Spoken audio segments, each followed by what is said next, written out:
tal? Aquí Dominó con Antonio de Turris, todos los martes aquí presentes. Antonio. ¿Qué tal, Ismael? ¿Cómo estás? Mira, hoy es un día complicado desde el punto de vista económico y financiero. Bueno, primero, Brasil, dólar arriba de los 4 reales. Y vos sabés que ya la devaluación del real, hasta hace muy poco estaba a 2 y pico, estamos hablando de una suba del dólar del orden de más del 50%, 60%. Esto altera mucho las relaciones económicas entre Argentina y Brasil. No olvidemos que es muy importante. Y si vos lo sumás a esto, el hecho de que los precios de las materias primas ya vienen descendiendo y eso perjudica a la Argentina en todo lo que la Argentina tiene que exportar, entonces vos tenés un escenario realmente muy negativo, por 2 motivos. Primero, porque lo que vos vendés tiene menor precio. Y los que te están comprando, que sería en este caso Brasil y otros países, te están comprando menos. ¿Está claro? Sí, sí. Entonces, para la Argentina, ¿esto por qué es muy negativo? Porque si yo exporto y tengo buenos precios, etcétera, y cada vez exporto más, etcétera, entran más cantidad de dólares. Con lo que está pasando, en lugar de entrar más cantidad de dólares, van a entrar menos cantidad de dólares. Y ya sabemos que la economía argentina, uno de los problemas que tiene es que hay pocos dólares. La falta de dólares. Falta de dólares. Hoy estuve hablando con un empresario de la industria turística y están preocupadísimos por el turismo interno. Claro. Y me hacía una figura, un poco en broma y un poco en serio. Me dijo, mire, a este paso, en diciembre y en enero va a ser más barato ir a Copacabana que a la Bristol de Mar del Plata. O que a la Salada. Para los viejos que iban a la Salada. Claro, y que están muy preocupados. Sí. La verdad que acá internamente el turismo en Argentina es caro, los vuelos son caros, los alojamientos son caros, y Brasil se está transformando por distintos motivos en una Sí. meca para el turismo argentino. Insisto, no es la preocupación mayor que debería tener el gobierno argentino o el empresariado argentino por estas horas, pero es un puntito más. No, la gran preocupación viene por otro lado. O sea, Brasil está en recesión, está perjudicada por la caída de los precios y, en tercer lugar, tiene una moneda que se está depreciando, con lo cual, en dólares, las cosas son más baratas en Brasil respecto a Argentina.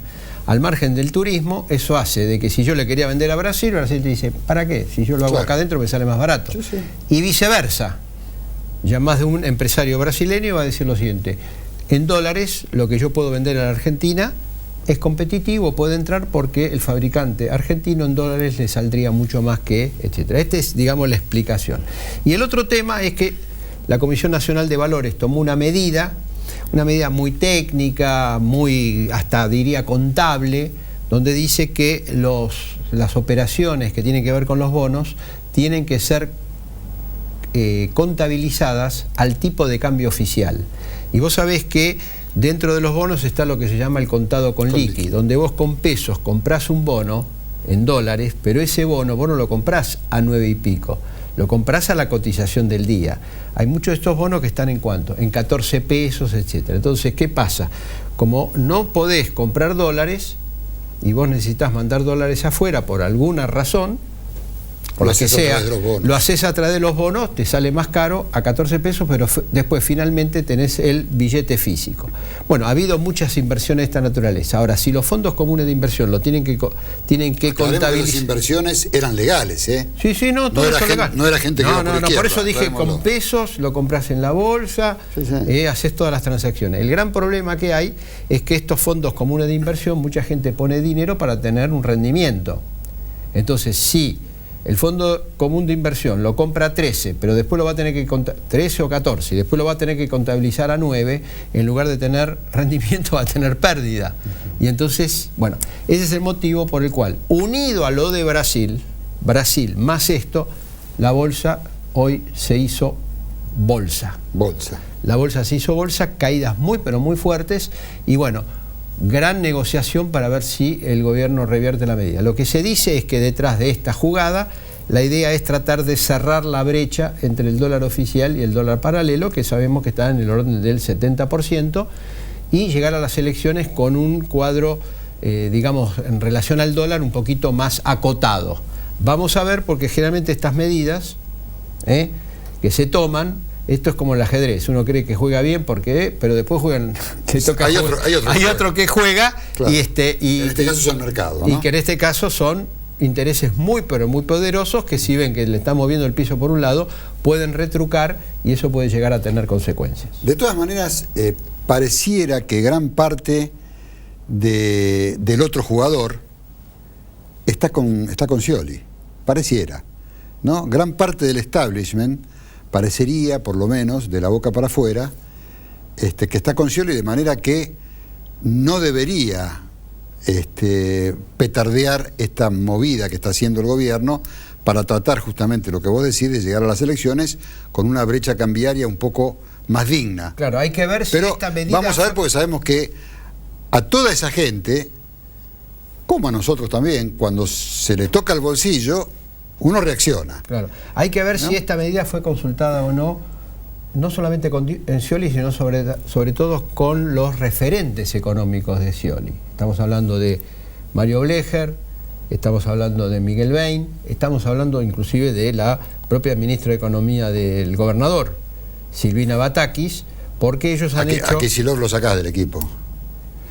No, lo saco del equipo en el sentido de la referencia al equipo que viene. ¿A Cristina la sacás del equipo? Y ya por hoy, cuando se toma... Porque viste lo que dijo Estela Carlotto, ¿no? Sí, que después de Scioli vuelve Cristina. Lo cual, digo, está habilitada, porque deja pasar un periodo y vuelve. Claro, pero de todas maneras, te quiero decir lo siguiente, cuando está la cosa así, uno... ¿Viste que, a los referentes económicos. No, vos mirás al banco, sí, a quién está preparando el director técnico que va a entrar. Y bueno, sí, entonces lógicamente acá todo el mundo, ¿qué es lo que está mirando? De las tres fuerzas políticas que podrían acceder a la presidencia, uno está diciendo, che, ¿y qué, si gana qué es lo que haría? Y bueno, ayer hubo definiciones muy importantes, tanto de la gente de Massa como de la gente de Scioli, porque justamente presentaron sus propuestas económicas e inclusive presentaron lo que podrían llegar a ser sus equipos de ministeriales, las prácticamente. Un poco más precisas, ¿no? Claro, con lo de la Baña, sí, y del otro lado también, porque el haber puesto ahí a Mario Blecher, haberlo puesto a Miguel Bain. Medidas por tomar, exactamente. Un poquito más. Vamos a ver cómo se combina todo este tema económico con la cuestión política, que podría seguir haciendo ruido desde el lado tucumano, si es que finalmente la gente del Frente Cambiemos, de Cano, apela a la decisión de la Suprema Corte de Tucumán, que dio ya la Corte Nacional. ante la Corte Nacional, que, recordemos, como todos ustedes saben, dio por válida la elección y Mansur puede ser ya consagrado. No se sabe aún si esa medida va a ser apelada ante la Corte Suprema de Justicia de la Nación, pero pudiera ser que sí, y en ese caso esta pelea seguiría abierta un tiempito más. Una pelea que ya hemos dicho aquí, lo de Tucumán ha desnudado lo peor de la política argentina y ha demostrado que realmente los políticos argentinos, muchos de ellos, son, yo diría más que pícaros bandidos, porque se hacen toda clase de trampas, inclusive entre compañeros de un mismo partido. Y un dato final, para resaltar un poquitito también algo que es de lo peor de la dirigencia argentina y que puede ser escenificado o personificado por estas horas en Eduardo Bussi. Porque vos recordás que hubo varios intendentes que se le fueron a Massa, cuando vieron que Massa no despegaba y se quedaba ahí planeando en el mismo lugar, se fueron. Y fueron muy criticados. Pero la verdad es que al lado de lo que acaba de hacer Bussi, aquellos fueron personas dignísimas. ¿Por qué? Porque pegaron el salto hace 4, 5, 6 meses. Bussi acaba de pegar el salto ayer. Digo, la verdad es que uno siente vergüenza ajena. ¿O te referís en relación al tema que él participó de todo lo que tiene que ver con la mesa de enlace? Pero absolutamente, Ismael, absolutamente. Digo, bueno, viste que no cayó bien su presencia en el acto. Pero me parece que a él mucho no le importó. Y hoy lo consultaron a Scioli, y Scioli, por supuesto, en su estilo, y como todo hombre que quiere ser presidente, recibe. Vos sumás. Digo, la culpa no la tiene Scioli acá, digamos.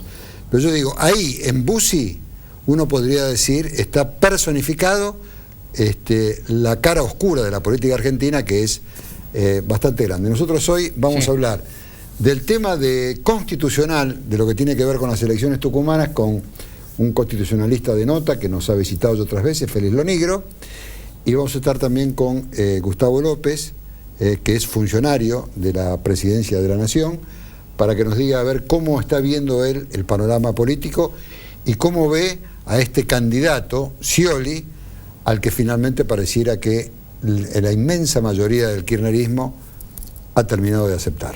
Así es, unos segundos y ya comenzamos aquí el debate en dominó.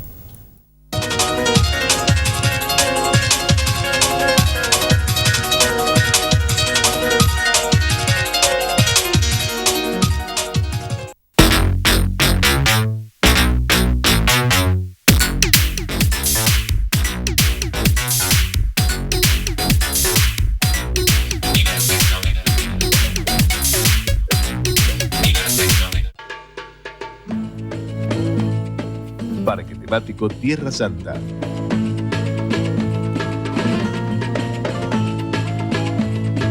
Todo es posible.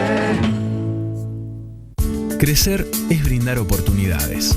Crecer es motivar el desarrollo de la gente. Crecer es promover la cultura y el deporte. Queremos seguir creciendo junto a vos. Banco Ciudad. Te quiere ver crecer. 0822-20400. bancociudad.com.ar. Comenzamos a construir una nueva universidad, ahora en el sur de La Matanza, para que todos, absolutamente todos, podamos seguir soñando. Estamos construyendo entre todos un futuro mejor.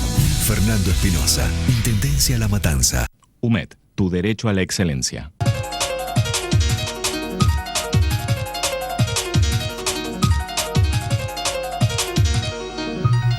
Muy bien, muchísimas gracias. Comenzamos con el doctor Lonigro. Lonigro, la Corte Nacional, la Corte Suprema de Justicia de la Nación, si le llegara este caso, este tema tucumano, ¿podría tomarlo o, considerando que estamos en un país federal, la Corte Suprema de Justicia de la Nación podría decir a su leal saber y entender, este es un tema de Tucumán, que lo arregle la justicia tucumana? Me parece que esta última hipótesis. Yo técnicamente creo que no hay un caso federal para que la Corte Suprema tome este asunto. Pero de cualquier manera la Corte no siempre actúa con criterios estrictamente jurídicos y procesales en este asunto, ¿no? La cuota de política que hay en el Poder Judicial está en la Corte. Bueno, la Corte es un cuerpo político, bueno, aclaremos, claro. ¿no? Y por ese motivo es que muchas veces juega con las potestades que tiene de rechazar o no un recurso extraordinario. El artículo 280 del Código Procesal Civil y Comercial, que se llama Right of Certiorari, autoriza a la Corte a rechazar un recurso extraordinario sin invocar fundamento, es decir, invocando solamente ese artículo. Esta es una cuestión local de Tucumán, pero la Corte ha tenido antecedentes en los que en cuestiones locales se ha metido, por ejemplo con Santiago del Estero. A mí me parece que hoy por hoy técnicamente no corresponde la intervención de la Corte. Lo que va a pasar es que se va a intentar ir a la Corte Suprema, el recurso extraordinario se interpone en la Corte de la provincia de Tucumán. La Corte de la provincia de Tucumán va a decir que no corresponde el recurso extraordinario, va a haber un recurso de queja por apelación denegada, se va a llegar a la Corte y yo creo que la Corte va a decir que no. Ahora, salvo que tenga ganas políticamente de meterse en el asunto, con el objetivo de ratificar el fallo de la Cámara, no de la Corte, es decir, de confirmar la anulación de las elecciones. Porque si no, ¿qué sentido tiene? Esto provocaría un cisma en el país, ¿no? Bueno, por eso yo creo que la Corte, antes que aceptar intervenir y ratificar la decisión de la Corte Provincial, va a decir no hay causa federal. ¿Y a usted qué le pareció ¿Y los tiempos dan para...? Porque los tiempos no van a dar, porque para todo esto del recurso extraordinario y del recurso de queja y demás hay plazos, interviene la Procuradora General de la Nación, con lo cual es probable que no se den los tiempos y que sea necesario, frente al vencimiento de los mandatos en Tucumán, apelar, yo creo, a la vieja ley de acefalía, que dicen que no existe ley de acefalía, pero yo tengo entendido que había una vieja ley de acefalía. La Constitución nueva de Tucumán había ordenado el dictado de una nueva ley que no se dictó, pero se puede apelar a la vieja ley que establece que tiene que hacerse cargo de la presidencia el presidente, creo que dice supletorio de la legislatura de Tucumán, y si no, de última, al presidente de la Corte de la provincia, no porque tenga que ser un gobierno judicial, como escuché el otro día, sino porque ante la emergencia, lo único que acá es indispensable es que la voluntad popular expresada a través de las urnas sea ahuyentada de toda sospecha y que la legitimidad democrática de origen de los funcionarios realmente encuentre un curso, para mí, en nuevas elecciones. Pero bueno, esto ya es otra historia. Lo que ustedes me preguntaron es qué va a pasar con la Corte, y yo creo que va a pasar esto. ¿Y a usted qué le pareció el fallo de la Suprema Corte Tucumana? A ver, el fallo de la Corte fue bajo presión. Yo no sé qué hubiera dicho si no hubiera habido esta presión. Pero olvidémonos de eso. Si usted lo tuviera que analizar fríamente, desde el punto de vista jurídico, constitucional, como querramos decir, no, me parece... sin pensar o sin suponer que fue bajo presión, o por ahí a usted le consta. Es que justo... Perfecto. No, es que no es que me consta. Los que leemos los diarios y escuchamos, por ejemplo, si yo escucho a Kunkel decir que si la Corte Suprema, que si la Corte de la provincia no revoca el fallo de la Cámara, vamos a ir a una intervención federal, y todavía termina diciendo, mire qué fácil, intervenimos a la provincia y listo, mire qué fácil. Bueno, y después se habla con todo el respeto que me merece, y esto lo digo en serio, Kunkel, me parece que hay veces que no siempre se puede tomar muy en serio lo que él dice. No, pero las cosas se dicen. Tiene algunos rasgos de inimputabilidad, me parece. Bueno, ¿no? claro, son barbaridades. Me hago cargo de lo que digo, ¿no? Bueno, pero a ver, Kunkel, pero también estamos hablando de, y no sé qué opina Gustavo en este sentido, pero también estamos hablando de algunos funcionarios, en este sentido Eduardo Barcesat, que ha dicho que esto es un atentado contra la orden constitucional. Y funcionarios tucumanos también lo han dicho, sí. Es decir, a mí me parece el manual del terror cívico institucional decir que un fallo de la justicia constituye un atentado contra la democracia, una sedición, cuando sabemos que técnicamente la palabra sedición no significa un fallo judicial. 3 veces usa la palabra sedición la Constitución. Lo usa en el artículo 127 cuando refiere a un ataque de una provincia a otra. Lo usa en el artículo 22 cuando dice que es la representación de los derechos del pueblo y peticionar de su nombre. Y lo usa en el artículo 6 y no dice qué es. Y ahí es el Código Penal cuando establece que la sedición es un alzamiento en armas contra autoridades locales. No puede un fallo ser sedicioso cuando justamente en un Estado de Derecho, en donde debe imperar el ordenamiento jurídico, quien debe hacer velar porque ese ordenamiento jurídico efectivamente impere, es la justicia. Entonces, decir que un fallo es sedición, es un golpe de Estado judicial, es un atentado, es un verdadero dislate. Para mí es del manual del terror cívico. López se sale de la vaina. No, a ver, yo tengo una opinión absolutamente diferente, porque a mí me parece que, digamos, el fallo de la Cámara Contencioso Administrativo me parece que es un fallo disparatado. Lo he leído. Cano no hace una denuncia de fraude, hace una denuncia de fraude en abstracto, denuncia al sistema. Dice que es un sistema inequitativo, y es cierto. Y a mí me pasó cuando nosotros competimos en Corrientes, también es un sistema exactamente inequitativo, porque Colombia reparte colchones, reparte... Ahora, el tema es, hay que volver a discutir el sistema político argentino para cambiar la forma de votar. Pero esto no significa que cuando la gente entra al cuarto oscuro y se le cambia la voluntad. La gente vota lo que le parece o lo que quiere en el cuarto oscuro. Tanto es así que los aparatos políticos, o los famosos aparatos políticos, han cedido más de una vez a las corrientes de opinión.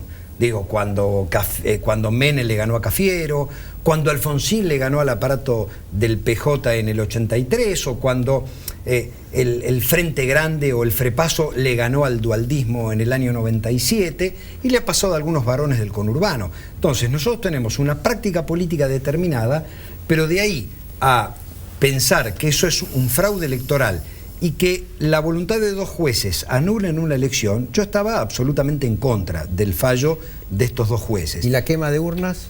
La quema de urnas se tiene que volver a votar. Hay 62 urnas de 3.601 que están anuladas, 66. De esas 66 urnas, en una de las localidades, que no sé exactamente cuántos son, los 4 presos son del PRO. Es decir, esto no significa que es el partido de gobierno el que lo ha hecho el partido de gobierno y lo ha hecho la oposición.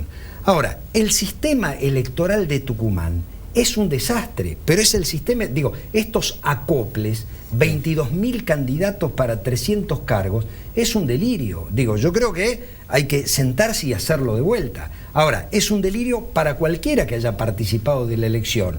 ¿Por qué? Porque de hecho creo que se van a volver a votar en algunas mesas, no porque modifique la elección provincial, pero evidentemente deben modificar algún acople en concejales o en algunas cosas. Ahora, es un sistema, yo no sé si calificarlo perverso, digo, pero es un sistema que es imposible de aplicar. Ahora, una cosa es que el sistema político aceptado por todos los jugadores sea un sistema inaplicable, que la actividad política clientelar sea absolutamente reprochable, y otra cosa es decir, mire, ha habido fraude, no porque le cambiaron la voluntad a la gente que votó y votó blanco y le pusieron negro, como yo creo que hubo en Santiago del Estero cuando fue Juárez contra Zavalía, es decir, ganaba uno y le cambiaron las urnas.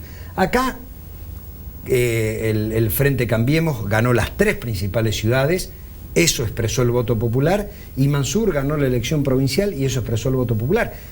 Y la diferencia de votos que hubo. Ahora, si queremos discutir el sistema político, me parece que vale la pena discutir el sistema político y ver si se puede implementar en todo el país el voto electrónico, que me parece que son dos cosas diferentes. Lo que pasa es que me parece que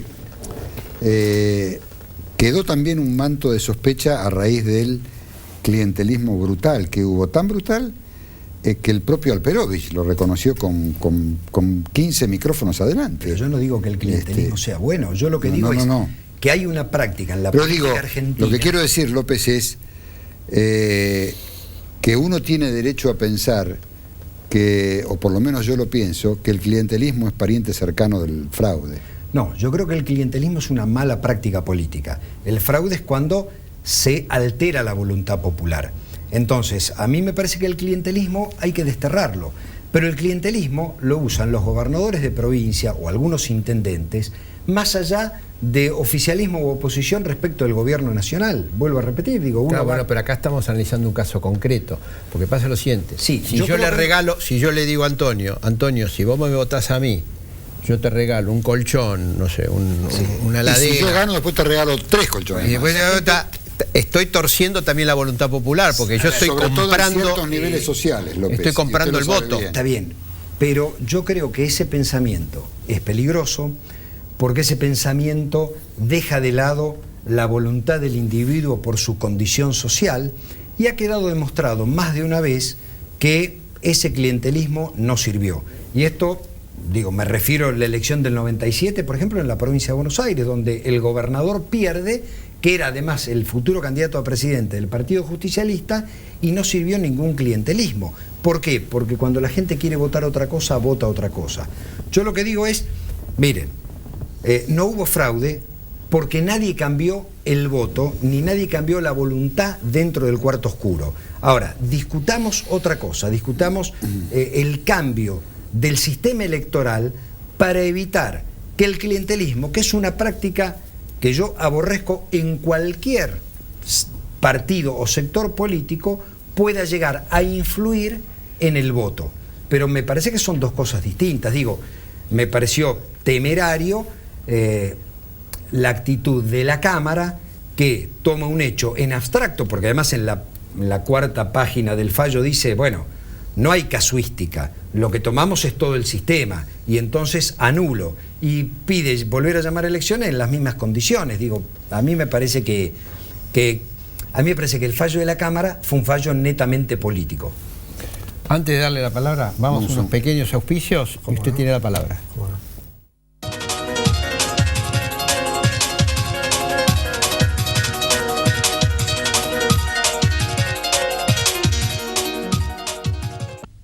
Si busca una ART eficiente y solvente. Si busca una aseguradora que responda siempre. Interacción. Grupo Asegurador. Bancor le ofrece líneas de asistencia financiera para el sector agropecuario. Estamos de su lado.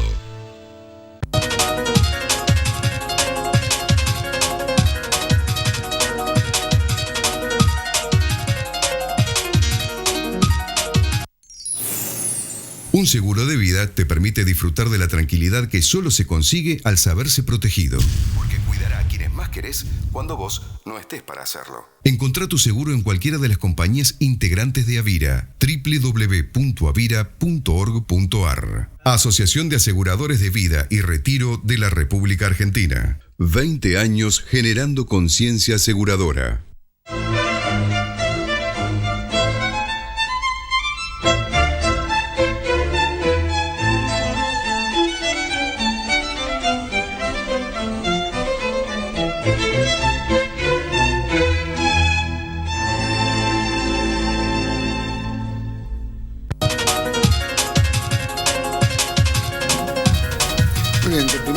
Muy interesante la charla y el debate entre Lo Negro y López. ¿Y Lo Negro usted? Sí, no, yo lo que decía recién es que la verdad es que cuando nosotros no sabemos, porque no estamos en el expediente, no podemos probar si hubo fraude o si no hubo fraude, más allá de lo que se dice, ¿no?, de las noticias. No puedo evaluar las pruebas porque no las tengo. Si yo digo que hubo fraude en Tucumán, estoy haciendo, soy un aventurero, y si digo que no hubo fraude, también lo soy. Lo que pasa es que yo digo esto: hay una justicia que funciona, cada provincia está obligada constitucionalmente a organizar su propio poder judicial. Hay una justicia que está funcionando y hay que dejarla funcionar. Lo único que no se puede hacer es condicionar a la justicia. Si me aferro a un fallo judicial porque he decidido que no voy a repetir la elección, yo creo que un funcionario político, no judicial, lo que debería hacer frente a las sospechas de fraude, ni hablar de esto que se generalizó, es decir, señores, yo lo que voy a defender es mi legitimidad democrática de origen. ¿Tienen dudas? Vamos de vuelta a otra elección, porque yo soy transparente y la transparencia en el voto va directamente relacionada con la transparencia de la democracia. Bueno, no, se prefirió aferrarse al Poder Judicial. Vamos a aferrarnos a lo que diga la justicia, pero diga lo que diga. Lo que no se puede hacer es intimidar a la justicia diciendo esto es un golpe de Estado, esto es atentado contra la orden, esto es sedición. ¿Por qué? Porque los integrantes de la Corte Provincial se paralizan y se asustan. John, ahora le vamos a dar la palabra a López y tenemos que ir cerrando. Pero yo cada vez que escucho esto que usted dice y que lo dicen muchos políticos, constitucionales, cuando yo digo, si un juez, sobre todo un miembro de una corte, sea provincial o una cámara, si tiene miedo se tiene que ir. Y sí, la verdad, si es intimidable, y el señor se tiene que ir. Yo me asusto. Cuando yo escucho esto, y creo que es cierto lo que usted dice, yo digo que se vaya, por Dios. Y bueno, que se vaya. Pero no se van bueno, y pero entonces, la pelota afuera. Digo, acá hay algo, estamos, y no es ninguna novedad lo que estoy diciendo, estamos en un problema mucho más serio, porque si uno coincidiera con usted en que todo esto ocurrió porque entre Alperovich, Mansur, Cristina y no sé quién más intimidaron a miembros de la Corte de Tucumán. Sí, pero antes que Gustavo diga las palabras finales. A ver, no le podemos echar la culpa al que tiene miedo, que es natural. El que está mal es el que presiona. El que tiene miedo es natural. Es una discusión para otro. Mire, yo lo que López, nos queda 2 minutitos. 2 minutos. El gobierno nacional ha demostrado que discute y tiene coraje para discutir, pero que ha acatado todos los fallos de la justicia del primero al último. Digo, apeló hasta las últimas consecuencias y cacareó políticamente hasta las últimas consecuencias, pero la Corte nos ha dado fallos a favor y fallos en contra, y lo que dijo la Corte finalmente fue lo que el gobierno acató. Es decir, una cosa es la discusión política y otra cosa es la aceptación del sistema que se ha aceptado. En el caso de Tucumán se discutió políticamente. Y también la oposición, Cano a la cabeza, operó políticamente. Yo he hablado infinidad de veces con el secretario de la Junta Electoral, que ha sido amenazado, insultado. Lo que digo es, si la justicia fallaba de una manera o de otra, cualquiera de las dos partes iba a llegar hasta las últimas consecuencias. Yo lo que puedo asegurar es, el sistema hay que cambiarlo, pero no se alteró la voluntad popular. Muy bien. Está muy buena la discusión, pero nos tenemos que ir. Así es. Muchísimas gracias a los dos. Y lo más importante, reencontrarnos el próximo martes.